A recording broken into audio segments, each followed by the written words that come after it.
Kami awali, Assalamualaikum warahmatullahi wabarakatuh.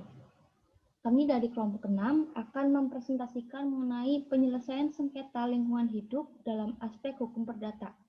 Sebelumnya, perkenalkan anggota kami, saya Sheila Nursalsabila 2018-06-132 dan teman saya Novita Indah Prasasti 2018-06-107. Selanjutnya ada erosi 2017-06-10-162 dan Indra Jatmika Putra NIM 2018-06-10-394. Selanjutnya akan dijelaskan oleh teman saya Indra Jatmika.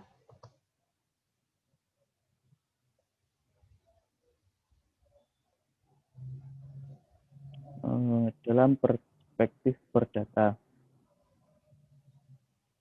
sengketa yang terkait dengan adanya kerugian yang timbul akibat pencemaran dan kerusakan lingkungan itu dapat diselesaikan dengan dua cara.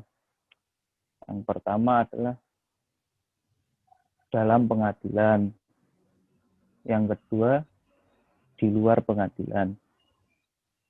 Penyelesaian sengketa itu harus diselesaikan oleh para pihak terlebih dahulu, baru diselesaikan di dalam lembaga pengadilan.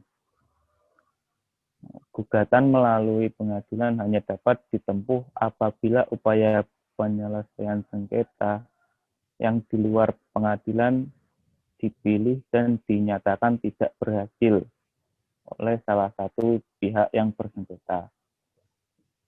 Jadi, upaya sengketa di luar pengadilan dulu yang diutamakan, baru yang di dalam pengadilan. Baik, saya akan melanjutkan penjelasan tentang penyelesaian sengketa di luar pengadilan.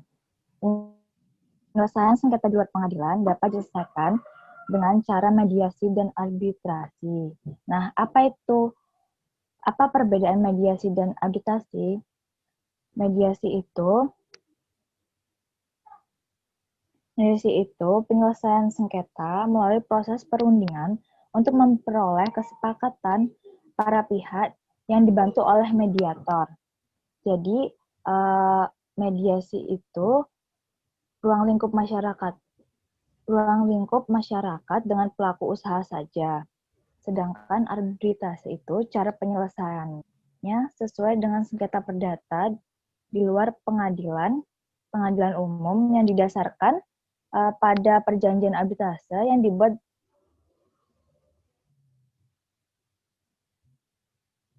jadi kalau yang arbitrase itu masyarakatnya itu lebih luas, jadi tidak berlaku untuk tindak pidana lingkungan. Nah, bisa dilihat sendiri oleh teman-teman dalam pasal 85 UU PLH tentang penyelesaian sengketa di luar pengadilan.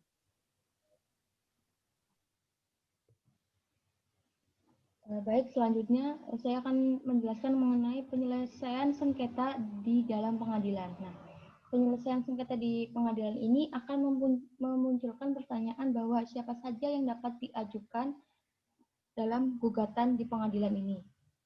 Yang pertama itu ada gugatan yang diajukan oleh para pihak yang dirugikan.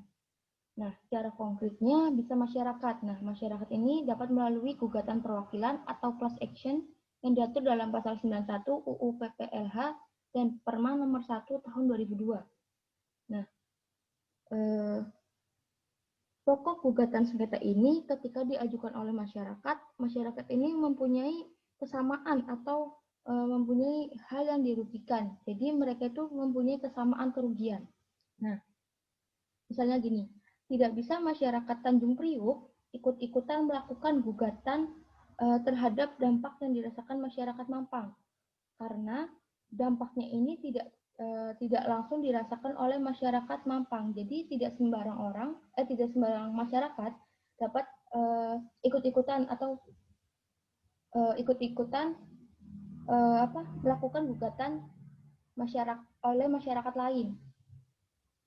Dan yang ketiga itu ada organisasi lingkungan hidup atau legal standing yang diatur dalam pasal 92 Undang-Undang PPLH.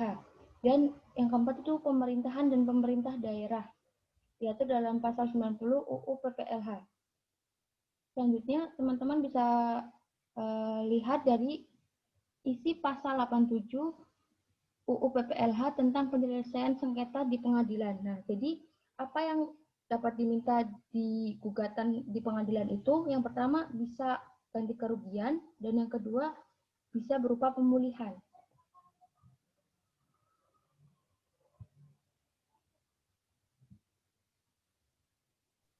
Lalu selanjutnya ada konsep tanggung gugat. Itu bukan tanggung gugat berdasarkan kesalahan. Jadi di sini di mana tanggung gugat berdasarkan kesalahan harus dibuktikan. Tetapi di dalam UPLH itu tidak dilakukan karena ada konsep tanggung gugat secara mutlak atau strict liability yang ada di dalam pasal 88 UPLH. Yang isinya setiap orang yang tindakannya, usahanya, dan atau kegiatannya menggunakan B3, menghasilkan dan atau mengelola limbah B3, dan atau yang menimbulkan ancaman serius terhadap lingkungan hidup bertanggung jawab mutlak atas kerugian yang terjadi tanpa perlu pembuktian unsur kesalahan. Jadi di mana para pelaku ini harus bertanggung jawab terhadap lingkungan hidup tanpa harus dibuktikan siapa yang melakukan pencemaran dan dia mempunyai tanggung jawab mutlak atas lingkungan hidup.